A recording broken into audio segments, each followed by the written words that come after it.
yo creo que ya no es ni siquiera el portero más poderoso. Yo diría que es el Rasputín que tiene las llaves. Y ahora está en nuestros estudios Carlos Paredes, que tengo por acá su libro que me ha hecho dormir tarde ayer. Bienvenido. Hola, Carlos. Nicolás, El otro estás? Vladi se llama el libro, es la biografía no autorizada del portero más poderoso de la nación. Bien cachoso el título, el subtítulo, ¿no? No, le hemos tomado la palabra al presidente Castillo. Recuerda que decía que ni siquiera iba a ser portero de una institución pública y resulta que ahora ingresa a Palacio por la alfombra roja, por el patio de honor, que de acuerdo al protocolo solo está destinado a dignatarios, ¿no? Claro, claro. Ahora, ¿quién es Vladimir Cerrón? ¿No? Porque ¿cómo? Yo creo que ni él mismo esperaba llegar a donde llegó finalmente, ¿no es cierto? A ser el secretario general del partido que pone al presidente de la República. O sea, ni en sus más alucinados sueños imaginó que esto iba a ocurrir y iba a ocurrir en los plazos en los que ha ocurrido, ¿no? Sí, es verdad, ni Vladimir Cerrón ni el profesor Pedro Castillo esperaban en este año llegar al gobierno central, es decir, convertirse en el partido oficialista y llegar a la presidencia de la República, ¿no? Pero Cerrón sí siempre ha tenido un proyecto político radical, extremo, de izquierda, y además es no solo el secretario general de su partido, es el fundador, yo diría es el dueño de la franquicia, y lo tiene claro, ¿ah? Él se ha formado 11 años en Cuba, es un cuadro dogmáticamente bien formado desde la casa. Sus padres han sido, bueno, doña Berta Rojas todavía vive, pero su padre, el profesor Jaime Cerrón Palomino, aficionado a la filosofía marxista, fue por muchos años profesor de materialismo histórico y dialéctico en la Universidad Nacional del Centro, ¿no? En Huancayo.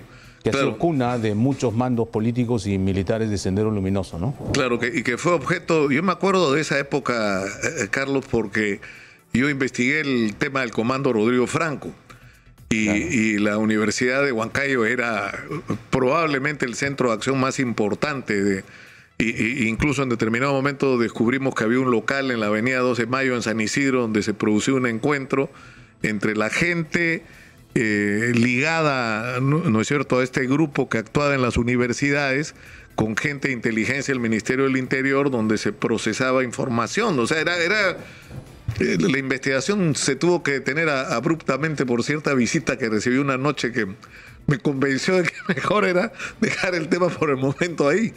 Pero ahí pasaron cosas graves, ¿no es cierto? Es decir, era muertos todos los días casi, Sí, ¿no? por supuesto. Hay algo que todavía no se ha estudiado con la debida minuciosidad, que es qué pasó en Huancayo y especialmente en la Universidad Nacional del Centro a fines de los 80s e inicios de los años 90 del siglo pasado. Se convirtió en el epicentro de una guerra de baja intensidad entre varios grupos. Claro. Sendero Luminoso, el MRTA, algunos grupos paramilitares relacionados al gobierno de turno de esa época, Rodrigo Franco, y también las fuerzas militares que entraron desde el cuartel 9 de diciembre a hacer lo que hicieron en la Cantuta y Barrios Altos, es decir, lo que se llama la guerra sucia, con escuadrones paramilitares relacionados al ejército. Porque yo creo que eso es algo que ha marcado de una manera definitiva la vida de Vladimir Cerrón, que es la muerte de su padre. Sí, totalmente. ¿No? Porque el padre era vicerrector de la universidad, tú lo relatas, ¿no?, minuciosamente, además es increíble la cantidad de detalles que has conseguido, y el padre desaparece y días después, o sea, es secuestrado. Sí. ¿No? Por unos vehículos que lo interceptan a él y a su chofer cuando estaba yendo a la universidad temprano y su cuerpo aparece envuelto en una bandera del MRTA diciendo así mueren los sacolargos. Sí, que les decían a los senderistas. De Sendero Luminoso, era claro. Como era SL, eran los sacolargos, era como la gente del MRTA se refería a y los otros grupos de izquierda, ¿no? Claro, y los senderistas le decían martacos o negros. Porque usaban por el color para sus banderas. Claro, pero la familia Cerrón y ni la Comisión de la Verdad creyó esa versión, ¿no? Sí, hay hasta tres teorías para explicar la muerte del profesor Cerrón Palomino. La primera, lo que dice la Comisión de la Verdad, que es un escuadrón paramilitar da a entender que es vinculado a las fuerzas de seguridad, que lo secuestra, lo desaparece y luego aparece el cadáver junto a su chofer en un distrito de Jauja, en Cinco. Como que tenían 8 balazos encima, ¿no? Sí. Y la segunda tesis es la que en algún momento Vladimir Cerrón y su mamá, Berta, han dicho públicamente que el supuesto comando Rodrigo Franco lo habría secuestrado y también lo asesinó. La tercera, que yo me inclino más por esa, es que había una guerra directa, confrontacional entre Sendero Luminoso y el MRTA por el control no solo del Valle del Mantaro, sino sobre todo de la selva central, donde había narcotráfico, donde había acceso al Guayaga y donde había narcodólares, ¿no? Recuerda la matanza de Los Molinos en el gobierno de Alan García. Cuando ocurre Los Molinos, yo estaba en Huancayo, fíjate tú. Ok, la gente que conoce muy de cerca el fenómeno en Huancayo me han contado que eso fue delación del MRTA, ¿no? Y el ejército los esperó y hubo una matanza en el Batallón América, ¿recuerdas? Que habían guerrilleros que habían venido de Colombia, de Nicaragua, recuerdo etcétera, perfectamente, ¿no? Y meses antes, 2 o 3 meses antes de la muerte del profesor Cerrón, se produce también un asesinato de un líder del MRTA que también era profesor de la Facultad de Educación en la UNICP y muere en el decanato de educación donde Jaime Cerrón era el decano antes de ser vicerrector y muere de 8 balazos. Por eso que es una... Claro, pero el asunto es que esto, es decir, hay un componente subjetivo, ¿no es cierto?, de resentimiento de Vladimir Cerrón por el asesinato de su padre que él le atribuye a la fuerza de seguridad, ¿no es cierto? Eso es verdad. Sí. Eso lo marca. Ahora, él termina yéndose a Cuba, donde permanece 11 años y viene muy pocas veces de regreso al Perú en ese tiempo. Y 3 o 4 veces de vacaciones. Y él en ese tiempo recibe no solo una formación como neurocirujano, sino que además recibe formación política, ¿no? Sí, imagino formación política, yo diría dogmática muy fuerte, porque él todavía cree en la lucha de clases, en la dictadura del proletariado, cree en esta idea de la revolución socialista en el siglo XXI, y además en el modelo cubano, que lo ha aplicado... Del partido único, ¿no? Por supuesto, ¿no? Y además...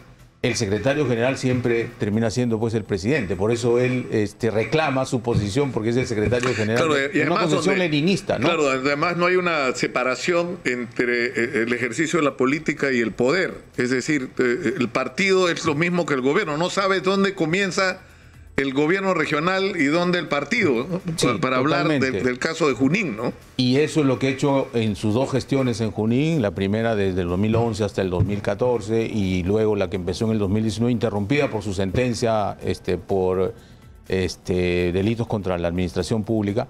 Pero él lo tiene claro, él es un proyecto político que ha llegado para quedarse.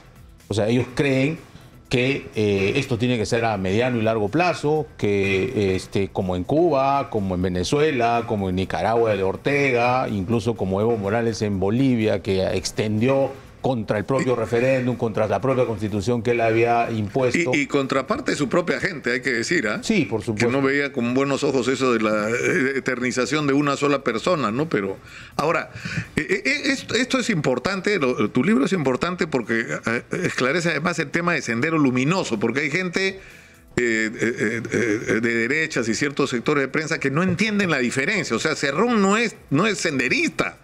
Cerrón es más bien, digamos, de una ideología castrista, que es una cosa distinta, ¿no?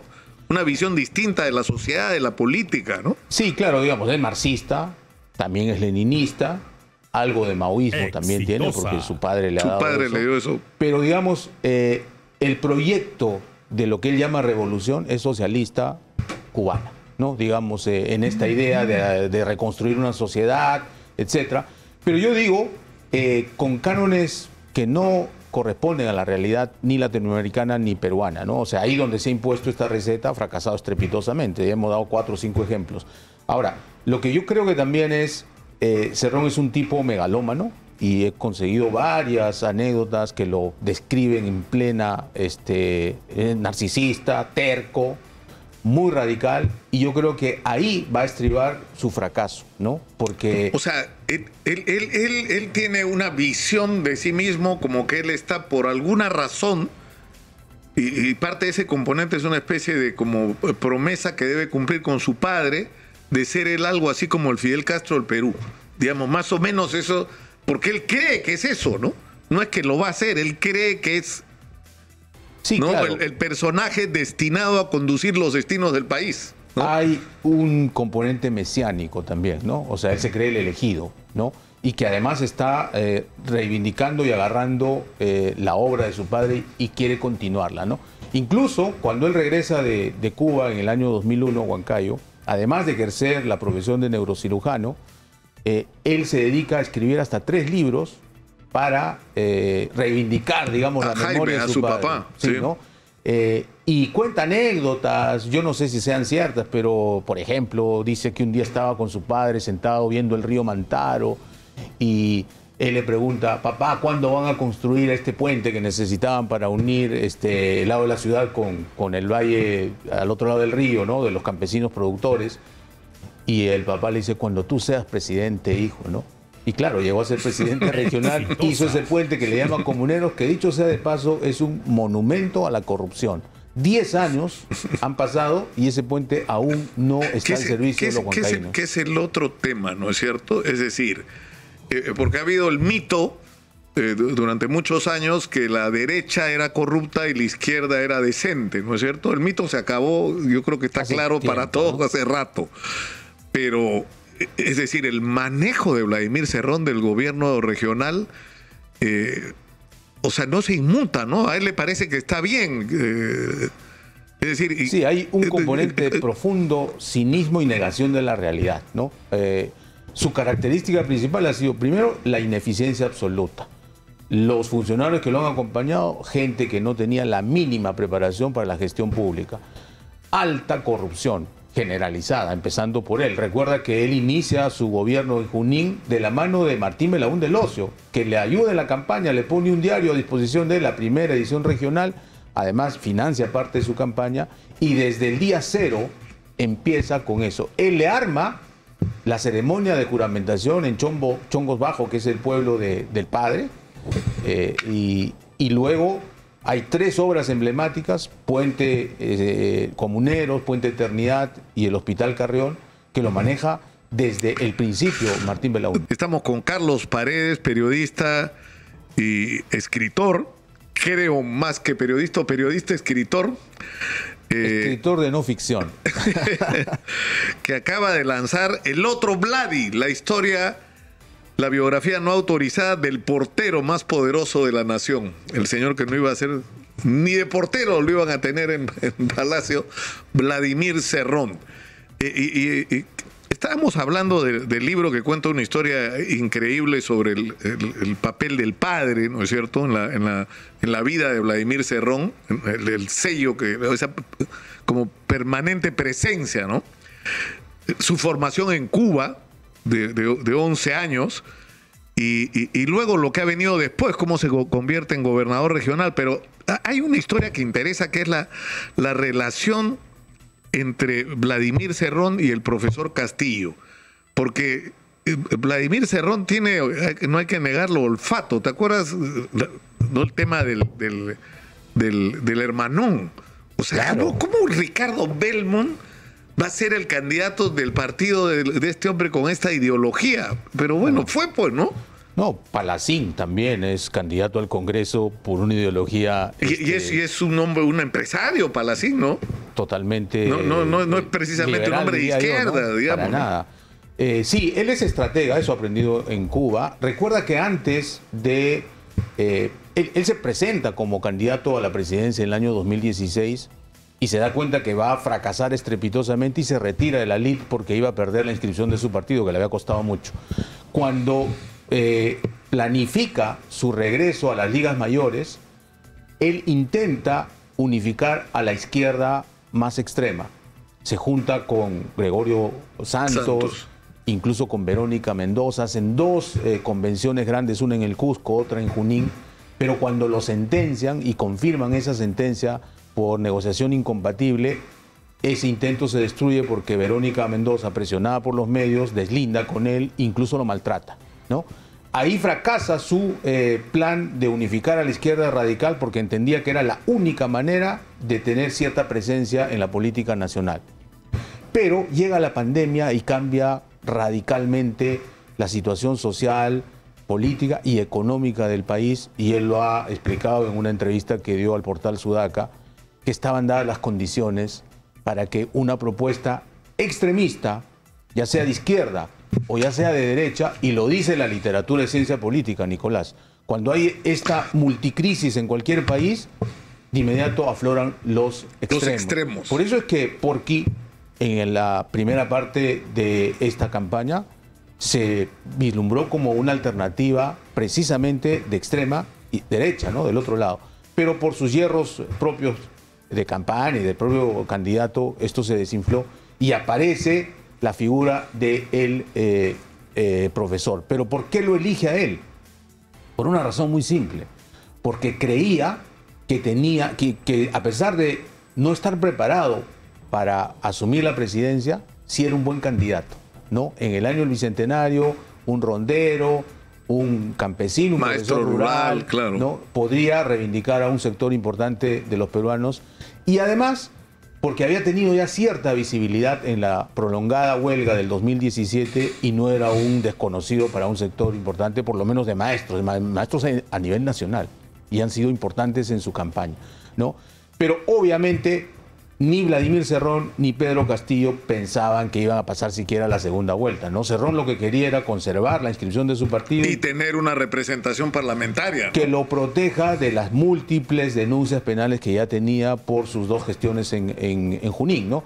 Y lo que quería el profesor era de alguna manera una plataforma para legalizar su sindicato, que no podía hacerlo, y que lo ha hecho recién ahora que entró Maraví como ministro de Trabajo, ¿no?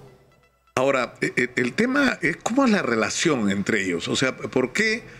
Es decir, cuando se producen las elecciones y queda claro que el presidente Castillo gana con las justas y que además tiene medio país radicalmente en contra, y que la agenda esa de una asamblea constituyente para el próximo fin de semana no corresponde a la situación del país, ni la gente ha votado por la ideología radical del doctor Cerrón, y que es necesario bajar el octanaje al discurso y al programa, entonces hay que tomar distancia con Cerrón. No toma distancia. ¿Se demora cuánto? 90 días en romper con Vladimir Cerrón. Bueno, que se suponía que había roto. Ahora no está claro qué está pasando con Vladimir Cerrón, pero no, ¿por qué? ¿Qué es lo que los une, según tú? Mira, lo único que los ha unido y los une ha sido la candidatura, ¿no? Que Cerrón lo puso porque había que poner a alguien, ¿no? Yo creo que el profesor Castillo no está a la altura de Cerrón ni políticamente, ni siquiera preparado en estrategia, ¿no? Depende de Cerrón, y va a depender en los próximos meses más de él, porque Cerrón ha financiado la campaña, para empezar, con plata de los dinámicos y con plata del desvío de fondos públicos de la región Junín. 2, Cerrón ha hecho el plan de gobierno, radical, maximalista, que además no lo ha maquillado, lo ha hecho abierta y directamente. Vamos a hacer esto, empezando por la nueva Asamblea Constituyente, y si tú revisas ese plan de gobierno ideario, pues es un proyecto leninista del siglo pasado, ¿no? Pero él insiste en ponerlo en práctica, ¿no? Insiste en la Asamblea Constituyente, insiste en una serie de medidas desfasadas, anacrónicas, y el profesor no sabe bien qué es lo que quiere, porque no entiende lo que está pasando. Todavía no asume su rol de presidente de la República, presidente de todos los peruanos, no de un partido que además en la primera vuelta obtuvo apenas 18%, y yo creo que le ha quedado muy grande el puesto, y por eso que no sabe si ir donde los caviares y pedirles un poco de cuadros para que lo sostengan, o tratar de hablar con Acuña para que evitar la vacancia, o ofrecer algo a Acción Popular a través de Lescano y su ala más o menos de izquierda, y está perdido. Por eso que aceptó el primer gabinete de Guido Bellido, porque fue imposición de Cerrón. Cuando se da cuenta que por ahí está uniendo a la oposición del Congreso, hace un giro, pero ahora con la primera vacancia de nuevo ha tenido que voltear a Cerrón, porque Cerrón tiene, desde mi punto de vista, y lo he investigado para el libro, dos cosas importantes para la subsistencia o no de Castillo en la presidencia. Uno, controla por lo menos 19 votos en el Congreso, y ahora estamos viendo la decisión que hay, y esos 19 votos pueden ser determinantes a la hora de tratar de conseguir los 87 para la vacancia. Y lo más importante, tiene el detonador que la oposición de extrema derecha necesita en el Congreso para que las calles se movilicen y pidan la vacancia. ¿Eso qué significa?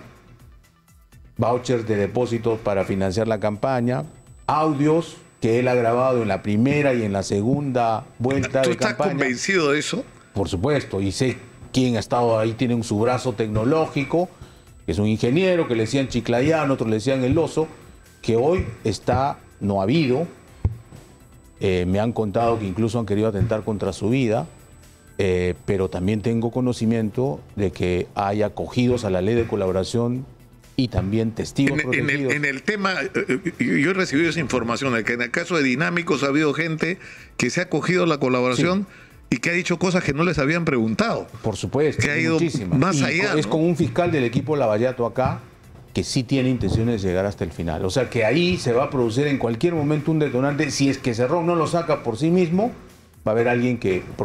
Claro, porque en el momento que le digan el financiamiento de tu campaña tiene un origen ilegal, lo que tú dices, él tiene en la mano el decir, bueno, esto lo sabía el profesor. Claro, o sea, ¿tú crees pero además las pruebas, ¿no? O sea, no, ya claro, no a son eso voy. dichos. Es decir, tiene con lo que sueña todas las noches Rafael López Aliaga. Claro, tiene la prueba contundente de que la campaña se financió con plata ilícita de los Dinámicos, que según la tesis de la Fiscalía es una organización criminal, ¿no es cierto? Sí, claro, claro. Yo he entrevistado sobre eso a Rafael Vela, no tiene ninguna duda. Sí. Ninguna duda. Para él, Perú Libre es una organización criminal. Esa es la tesis en la que está trabajando el Ministerio Público. Absolutamente articulada, donde el manejo, o sea, no solamente el financiamiento de la campaña, sino el manejo de los recursos públicos. Claro, pues el tema es que es como que esa especie de doble moral.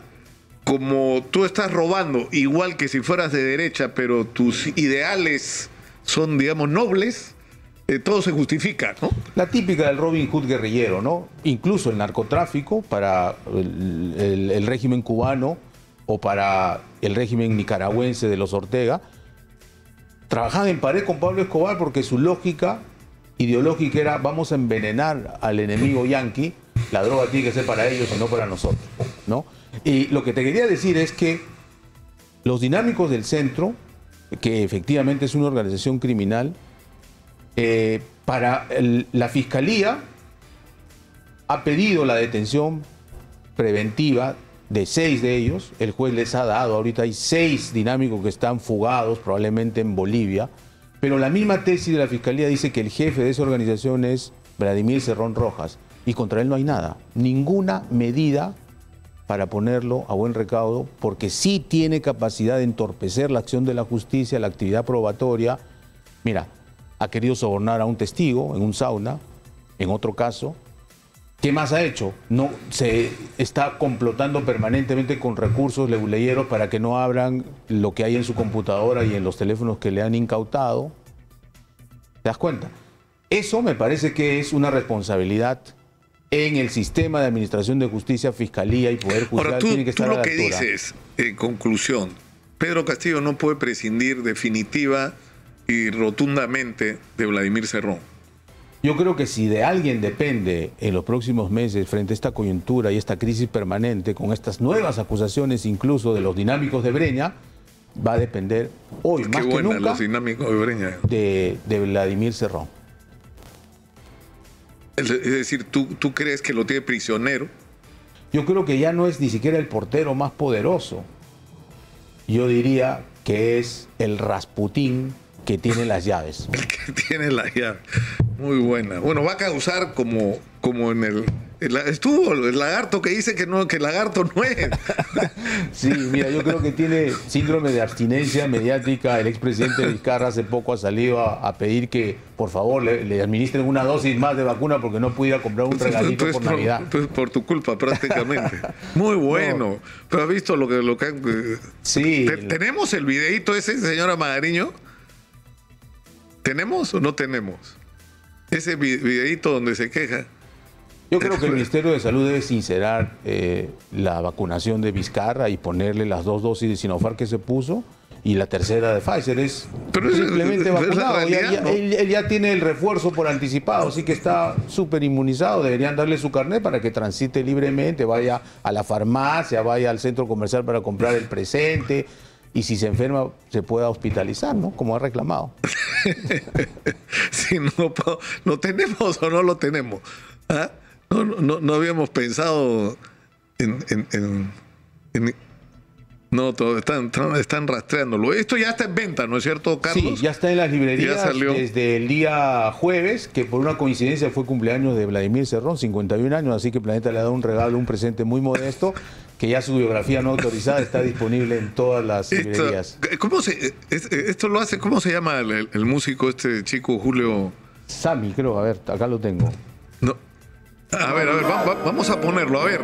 No puedo. Ponlo por favor en el estudio, ¿puede ser? Dice que no me puedo vacunar. No puedo ir a comprar un pequeño presente por Navidad. No puedo ir a una farmacia. No puedo ir al banco. No puedo ir a comprar alimentos. Incluso un pequeño presente por Navidad. Si me enfermara, no puedo ir a ningún hospital porque mi carnet dice que tengo solo una dosis y el padrón dice que no me puedo vacunar. Vizcarra no puede comprar ni un pequeño regalo de Navidad. Vizcarra no puede comprar ni un pequeño regalo de Navidad. Tito Silva Music, por muchas cosas más. Denle a Vizcarra una dosis más.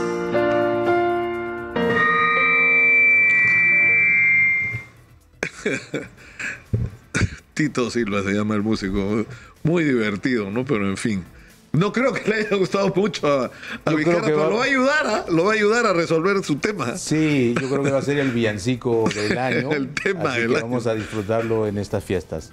Carlos, muchas gracias por estar acá y te felicito por este nuevo rumbo que ha tomado tu vida, ¿no? Estás así prolífico, como se dice. ¿Ah? Ahora me estoy dedicando a la literatura de no ficción, a hacer trabajos en el formato libro. Creo que en el periodismo peruano debemos incentivar eso. Tú vas a Argentina, México, Colombia, los periodistas están publicando mucho.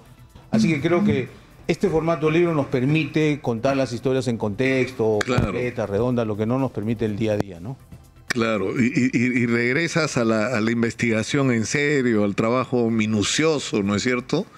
Que es lo que tanta falta hace, ¿no? Yo creo que el periodismo se ha sobrepolitizado por un lado y ha perdido rigurosidad por el otro, ¿no? Y eso... Sí, hay varios factores ¿no? que están atentando contra el rigor periodístico, creo yo. Con el libro no tenemos deadline, no tenemos cierre y podemos verificarlo con tranquilidad. Bueno, muchas gracias, Carlos, y te felicito una vez más. Y vamos a estar atentos a lo que viene. ¿Qué vendrá después? ¿Cuál es el...? ¿Ah? Mira, todos los días nos sorprenden con algo. Esta crisis política es permanente, por lo menos desde 2016. Acá la barra reclama la biografía no autorizada de Rafael López Aliaga. Mira, ¿por qué no? Pues vamos a meter. Nosotros no tenemos ninguna ideología política, somos periodistas y si hay un personaje perfilable, encantado nos metemos. Muchas gracias por estar acá, Carlos. Cuídate, gracias a ti.